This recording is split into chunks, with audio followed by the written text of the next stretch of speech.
telling them that the church is going to be caught up to heaven, and then somebody else is going to go through tribulation. But Paul says, yea, whosoever shall live in godly shall suffer persecution. When Shadrach, Meshach, and Abednego, notice in Daniel chapter 3, when they threw them in the fire furnace, you know what happened? God saved them. And according to Daniel chapter 6, King Darius, when they threw Daniel in the lion's den, God saved Daniel. God helped us to understand that He has the power to stop pain and He's in control. And according to Daniel chapter 12 verse 1, Bible says God's people shall be delivered. Notice, in the time of trouble such as never was. So you don't have to fear mankind. Do not accept that satanic doctrine or gospel, so to speak. It's coming from the Jesuit, the Vatican. You eating Catholic doctrine. That's what you are eating. That's why, and again, Revelation chapter 17, the Bible called this power the whore, the mother of harlot. Means if this power is a mother, notice, that means that this power has a daughters. It's a Sunday churches that they accept their sun worship day. That's why it's Sunday. And watch even the spellings, you find out that's what it is. So friends, Jesus Christ is coming. Whether you go to church or not, friends, take a stand now. Saturday is the biblical day, the Sabbath, because God knows that in the end, the devil's going to make a lot of people forget the day. It's the holy day that they prove that He's the one who created heaven and the earth. Friends, that's why He began by saying, remember the Sabbath day to keep it holy. Oh, friends, isn't that sad? Said Jesus. Why you call me Lord, Lord, and do not the thing which I said? Says Jesus. These people confess me with their mouth, but their heart is far from me. Luke chapter 23, verses 50 to 56, and also Luke chapter 24, verses 1 to 3. In order for you to understand, you have to know that the Bible says all things was made by Him. So Jesus Christ created this world 6 days, and the 7th day He rested, according to Genesis chapter 2, verses 1 to 3. And then when Adam and Eve, they sinned, redemption, He came and He died for us.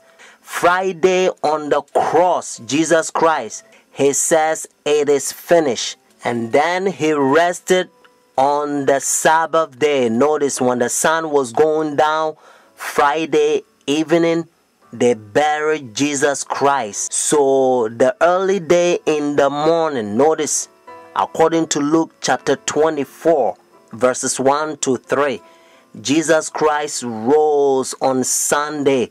So Jesus Christ kept the Sabbath after the creation, and He kept the Sabbath after redemption. It's a beautiful thing if you understand. That's what biblical Sabbath is all about. And now look how they're uniting their churches. Notice Sunday churches to so-called the mother of the church. They are ecumenical unity.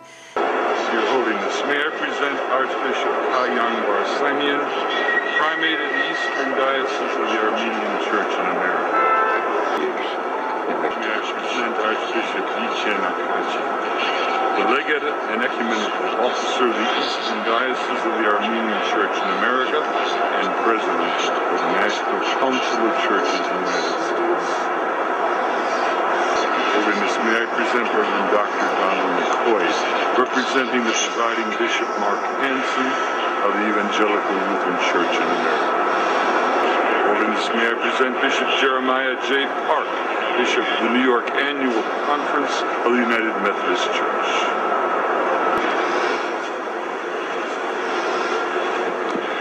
Your Holiness, may I present Reverend Wesley Granberg Michelson, the General Secretary of the Reformed Church in America. Your Holiness, may I present Reverend Dr. Clifton Kirkpatrick, the stated clerk of the General Assembly of the Presbyterian Church in the United States. Your Holiness, may I present Reverend Dr. William J. Shaw, President of the National Baptist Convention, United States. Your Holiness, may I present Bishop James Leggett, General Superintendent of the International Pentecost Holiness Church. Your Holiness, may I present Dr. Leith Anderson, President of the National Association of Evangelicals.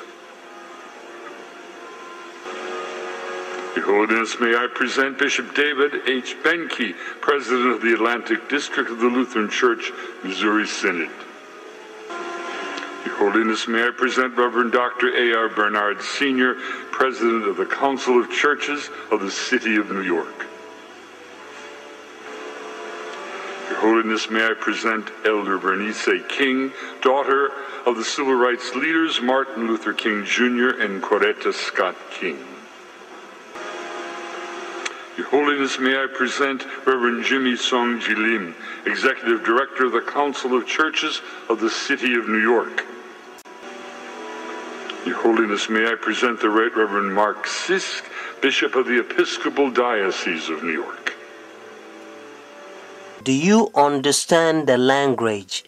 Your Holiness. And this is how they call this power. He think he is God. That's what their teachings is all about, friends. And you also know that when the religious leaders, when they come to meet this power, they wearing black. Notice, dark color. They represent the sinners, and he represent God. And now listen to what Bible says.